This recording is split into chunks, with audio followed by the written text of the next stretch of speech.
Hi, this is Regeline Sabat, also known as Gigi. You're listening to Walk With Me podcast. My guest today is Joe Davis. Joe Davis is an author and speaker. Joe is also a world-renowned artist and owner of Sky Soul Photography. Welcome to the show, Joe.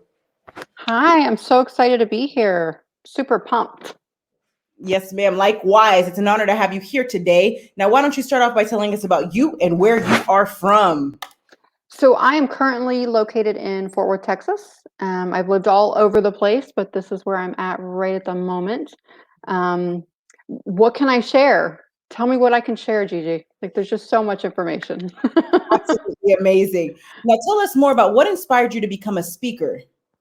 So it's interesting. I was thinking about this the other day, and I do this session with my clients where I walk them back to like the thing that inspired them and the thing that them with joy when they were a kid. And in doing this work with other people, it started stirring up memories with me about things I loved and what were one of the first things when people would say, what do you want to be when you grow up? And I can remember being like 9 or 10 years old and saying, I want to be a motivational speaker, and I had no idea what that was. It was the strangest thing. I had no idea what that was. And I just remembered that in doing this work with this Big Mess to Big Magic course that I've been doing for the last 2 years. And I thought, isn't that fascinating? How when you do the work and you show up for other people, you get these little nuggets too. I thought that was such a bonus in my sessions and in my work for that thing to come back to me and go, oh, that's what I do now. That is absolutely amazing. Now, tell us more about your book, Living Kindly, that will be releasing on June 1st of this year. So I became friends online with this amazing woman. Her name is Leah Clark, and she founded an organization called the Kindness Community. And it's an organization that just is totally about spontaneity and blessing people and love bombing people with random acts of kindness. The whole page is just this community of people that just want to blanket the world with love and just surprise people. Because how often do we live our lives and we have this little bit of doubt that maybe there aren't such nice people in the world or whatever. And so there's this wave and this community of men and women that are just love bombing people, whether it's paying off someone's Christmas layaway or, not just paying for their Starbucks coffee, but bigger, better things. And so she basically took all these amazing, um, you know, thought leaders, influencers from around the world and had them all contribute a chapter to this book about how kindness has either changed our lives or the world around us or what we believe kindness is. And so it's a really exciting adventure, and I could see multiple books coming from this. With this group of people, I could see it, doing volumes of living kindly. I love it. Now, tell us more about your organization, Lift a Sister Up. So about 5 years ago, I lost this great six-figure job, great corporate job. I had thrown like so much of my world into it, and so much of my life, and so much of my energy, and I invested in all these people I worked with, and really thought I was being this great friend to all these people I worked with. And when I lost my great six-figure job, I lost all my friends. They just sort of like vanished from the workspace. It was really a strange experience for me. And what I learned from that was that, when we show up for others and we love others, but we're doing it with the intention of making friends. We're doing it with the intention of receiving something. You can't fool the universe. You can't trick God into thinking you're like walking the walk. You know what I mean? Like, there's some truth serum in that when the final result is that you're standing alone by yourself going, where are all these people that I did all these amazing, generous things for and showed up for in their lives? And I felt like I was giving without expecting anything, but that was a lie. And so I was left in my stuff. I was left kind of alone going, okay, let me think about this. I know that energy attracts energy and like attracts like. If I want to attract amazing rock star, phenomenal female friendships and this high vibe girl tribe in my life, I got to be this person that I want to attract. So I started buckling down and just working on being really real and raw and authentic and gritty. And not everybody's going to get it, and that's okay. But I got to just show up honest. And I started doing that, and it was the season of being alone. And then all of a sudden, this really magical thing happened where these phenomenal humans just sort of started showing up in my life. And I was like, I felt like I'd won the lottery. I mean, just amazing women, remarkable women that you look at and go, man, I really admired this or that about that person. And, I'd like to be more like that. Like you're inspired to be a better human. But anyway, I realized that in order to get the thing I wanted, I had to be the thing I wanted. it wasn't coming from nowhere else. So I created Lift a Sister Up because that feeling of just sort of being in that raw space and having not feeling like I really had anywhere safe to land, um, in that journey and that struggle and that season of massive, epic, crazy growth, that's when I created Lift a Sister Up because I was like, I don't ever want anyone to feel this way.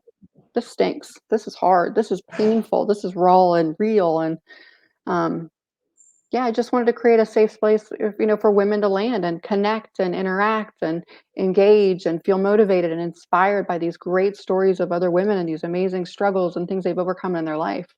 So that's how that started. And now we're creating a website that's basically a predominantly an affiliate website where anything you could possibly need, if it's something I'm not good at, it's not my wheelhouse, we can connect you with someone who can provide that service to you. Great thought influencers, spiritual thought leaders, therapists, like all kinds of stuff. Sex therapists, like everything you can imagine, you'll be able to find on this site. So it should be up running in about a week or two. I love it. Now tell us more about your company, Sky Soul Photography. So that was actually a company I started sort of on the side. I'm a firm believer that, Brene Brown says a life without creativity is not benign. And I believe that 100%, that if you don't have an outlet in your life that you're being creative, I don't care if it's going dancing, I don't care if it's cooking in the kitchen or taking a cooking class or painting or whatever it is for you, that just you lose space and time and you just kind of fall into it and you just time goes by and you don't even realize 2 hours have gone by, you're doing what you love. I think it's important to have that sliver of creativity flowing through you. So I started doing photography on the side, doing location shoots for different cities across the US. So we've got about 30 or 40 cities that we just go in and we shoot the flair of that city, and it's a whole catalog. So we got Memphis, Birmingham, New York, we got LA, we got like Colorado, we got like any town you can imagine. But that was basically just a creative outlet. I'm a firm believer in diversifying your income. I'm a firm believer in, you know, enjoying something and having something, projects, things you're passionate about that keep that energy flowing through. I call it that God stuff, that high vibe when you're expressing yourself. And so that's how that started. As the old saying goes, when you do what you love, it's no longer work. Very powerful message there. Now, Mhm. tell us more about your course, Big Mess to Big Magic. So I think part of the reason I struggled in the corporate world was because I was incredibly empathic. I had a lot of intuitive gifts and skills, which I think a lot of women do. We have this tremendous intuition, and some people say it's this mom thing. Like if you're a mom, you just know when something's off with one of your kids. But I think it's beyond that. I think it's beyond parenthood. That women have this feminine, divine, intuitive, like straw that's just a bigger straw than a lot of men I know. And I feel like women in particular can really magnify the size of that straw and that intuitive information that they're getting all the time, which I call it like your red phone to God. But the problem is that a lot of us as women, because we're empaths, we have a lot of anxiety, a lot of rattling in our chest, a lot of noise in our head because we were never taught how to unplug from the world around us and just get centered. And just as an example, you ever walk into like a room at, any job you've worked at, and right before you walk in the break room, there was like an argument and the two people left the room. And then you walk in the room and you're like, I'm feeling anxious. I'm feeling a little irritated. And I don't have a good reason why. Well, it's because you're an empath and you just walked into that room after this blow up and all that stuff like sticks to you. Well, a lot of women live their lives dealing with anxiety they think is theirs. So I teach this course on how to basically unplug as empaths, how to step into your divinity, your intuitive space, that space of discernment and wisdom where it's easy to make decisions. You're not so rattled. Things are very clear. Um, Nothing shall enter this sacred space that doesn't serve my highest good is kind of our mantra. And then every decision is based on that energy and that prayer, or whatever you want to call it. So this course breaks it down, teaching them how to unplug as empaths, teaching them how to tap into their superpowers, teaching them how to let go and create space in their heart, get rid of stories. Because in manifesting an abundance, you can't have two things in the same space. You got to get rid of something. And if you got all these stories in your heart about how the world's done you wrong, or your ex-husband was a jerk, or your parents messed you up, or how people they have these little stories and they swear they're over it, But when they're not receiving abundance in their life, I'm like, clearly you're not over it. Subconsciously, all that stuff's still taking up space in your heart.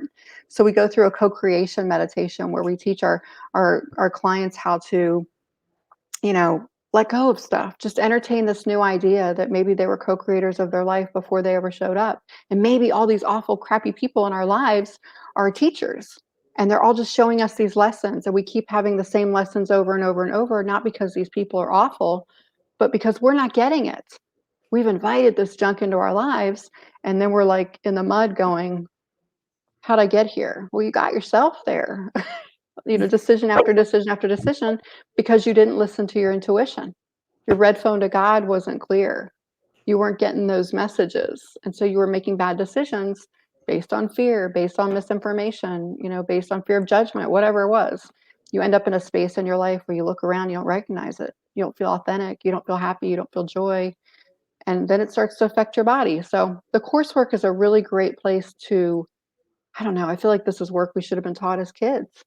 But nobody knows how to work with an empath. Nobody, is really out there when we were kids, at least in high school and college, telling people, "Hey, do you have a reason to have anxiety?" And they're like, "No." Okay, well then it's not yours. Figure out who it is, who it belongs to, and just send it back.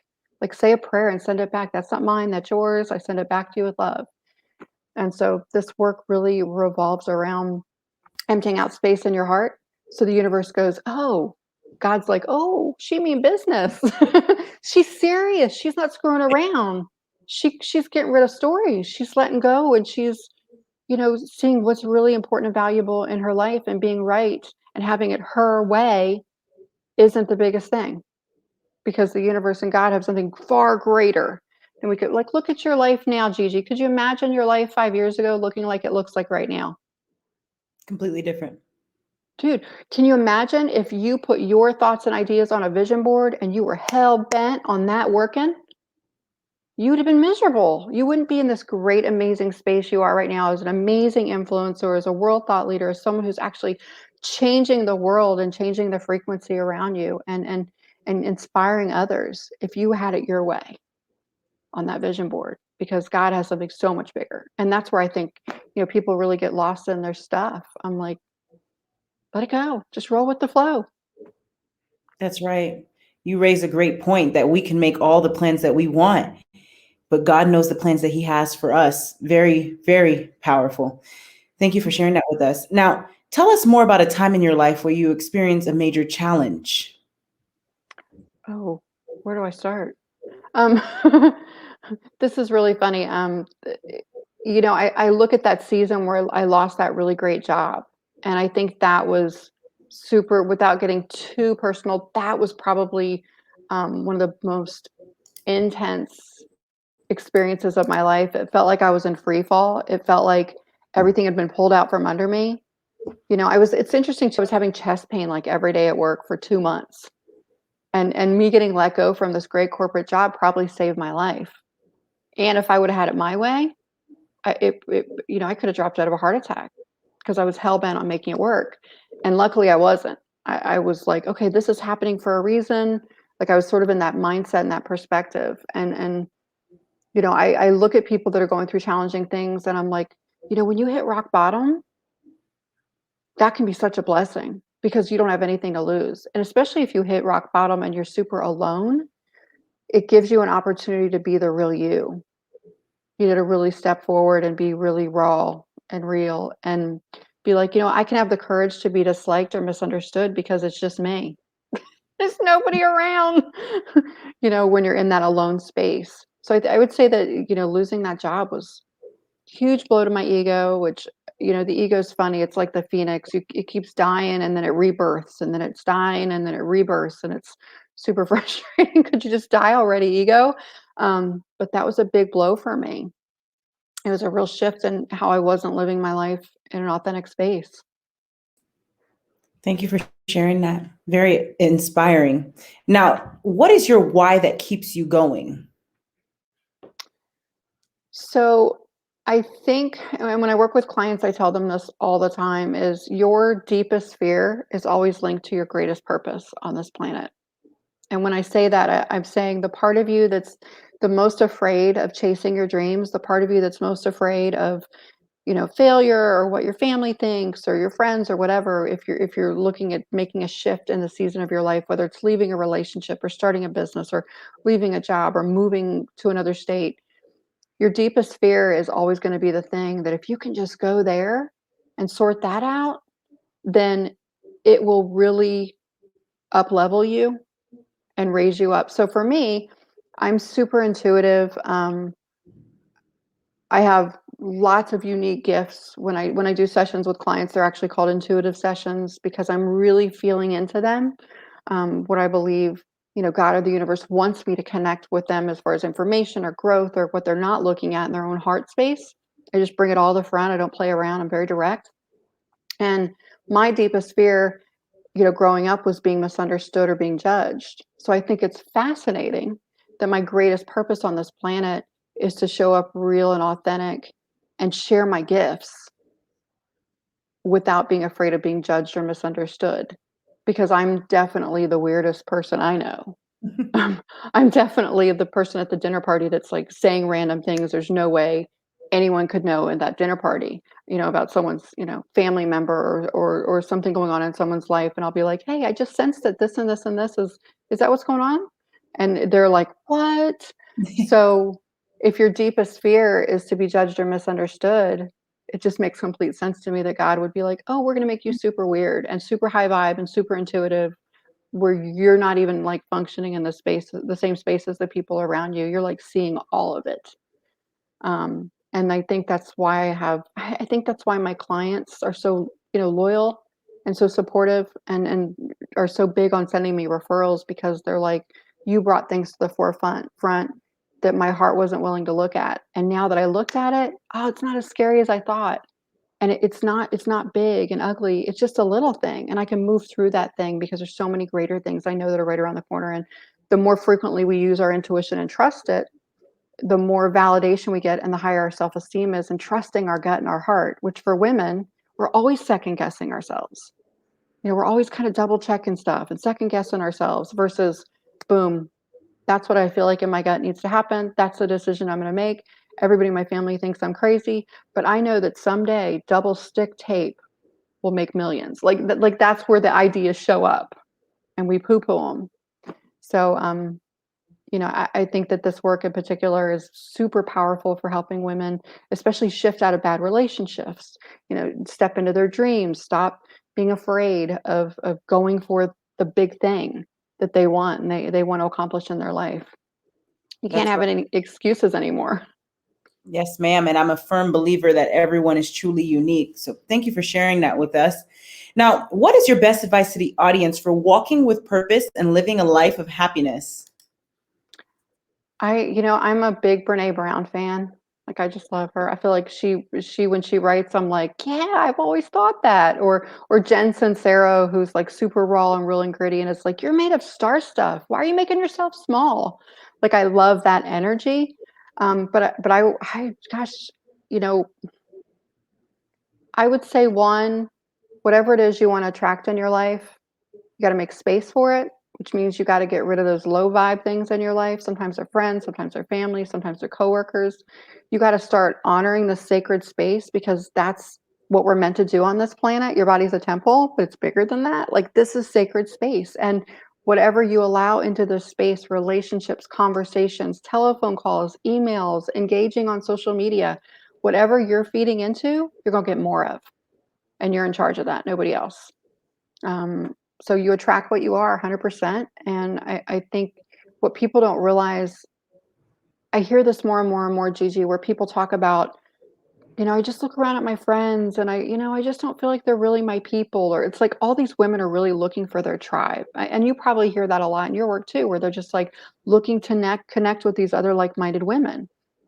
And I look at that and I'm like, again, it's about clearing out space for what doesn't serve you, but it's also about having the courage to be disliked. It's about showing up in a space and being really real and honest. And like if you're in a social situation, there's a conversation that's going on that you feel like is unacceptable or is biased or is unkind, you don't just keep sitting there.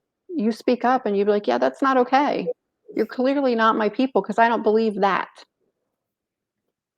And I think that every day making those really raw decisions that are honest and about integrity, and being who you really are is scary for a lot of women because they know that all these people are going to fall by the wayside because this new you, this more authentic, raw you that you always were to begin with, is no longer going to be acceptable to these people.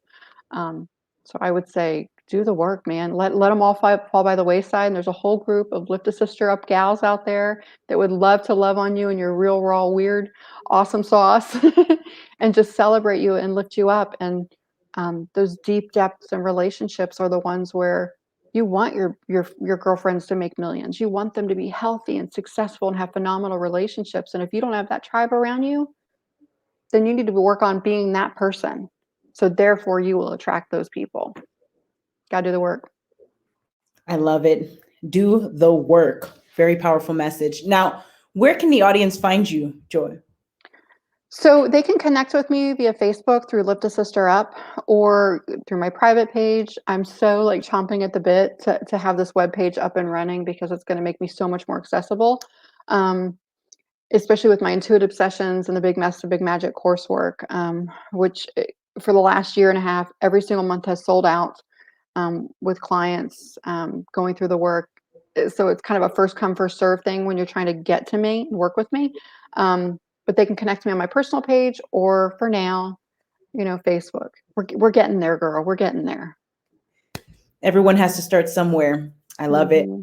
Now, ladies and gentlemen, make sure to check out Jo at liftasisterup.com and also her social media and LinkedIn. Jo, thank you for being a guest on Walk With Me podcast. I hope you have a great day. I'm honored, girl. This was so fun.